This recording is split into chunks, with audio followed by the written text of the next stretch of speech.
Sekarang kita akan belajar tentang mobilitas sosial.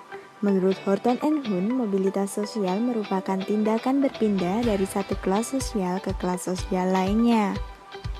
Seseorang yang mengalami perubahan kedudukan atau status sosial dari suatu lapisan ke lapisan lain, baik menjadi lebih tinggi maupun menjadi lebih rendah dari sebelumnya, atau hanya berpindah peran tanpa mengalami perubahan kedudukan. Bentuk mobilitas sosial terbagi menjadi dua, yaitu mobilitas sosial vertikal dan mobilitas sosial horizontal. Mobilitas sosial vertikal terbagi menjadi dua, yaitu mobilitas vertikal ke atas dan mobilitas vertikal ke bawah. Mobilitas vertikal ke atas adalah terjadinya karena adanya peningkatan status atau kedudukan seseorang atau naiknya orang-orang berstatus sosial rendah ke status sosial yang lebih tinggi. Seseorang karyawan yang karena prestasinya dinilai baik, kemudian berhasil menduduki sebagai kepala bagian, manajer, bahkan direktur suatu perusahaan. Kemudian mobilitas vertikal ke bawah merupakan proses penurunan status atau kedudukan seseorang. Contohnya, seorang pegawai diturunkan pangkatnya karena melanggar aturan sehingga ia menjadi pegawai biasa.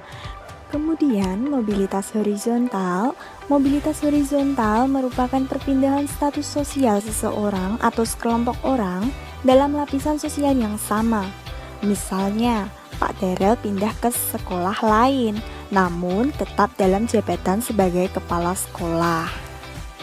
Kemudian adalah faktor yang mendorong terjadinya mobilitas sosial yang terdiri dari struktur sosial, faktor individu, faktor sosial, dan faktor ekonomi. Sebagai contoh, faktor yang mendorong terjadinya mobilitas sosial adalah struktur sosial. Misalnya, masyarakat Indonesia sangat terbuka.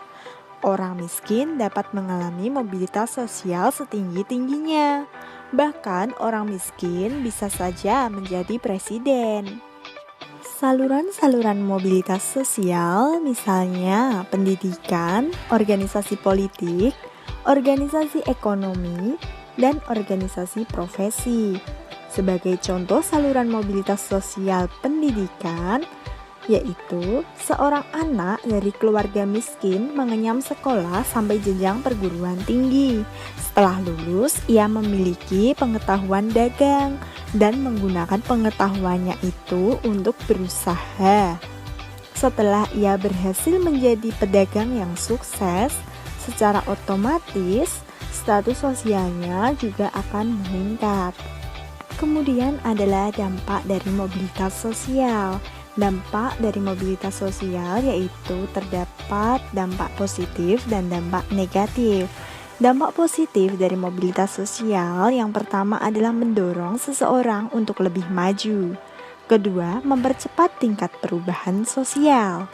Ketiga, meningkatkan integrasi sosial.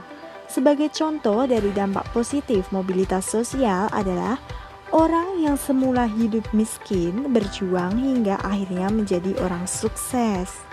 Kemudian dampak negatif yang terdiri dari gangguan psikologis dan terjadinya konflik. Sebagai contoh, dampak negatif dari mobilitas sosial adalah orang yang tidak terima karena dia yang semula orang kaya, kemudian mengalami mobilitas sosial menjadi orang miskin, hingga dia mengalami gangguan pada kejiwaannya. Semoga video pembelajaran tentang mobilitas sosial kali ini bermanfaat untuk kita semua.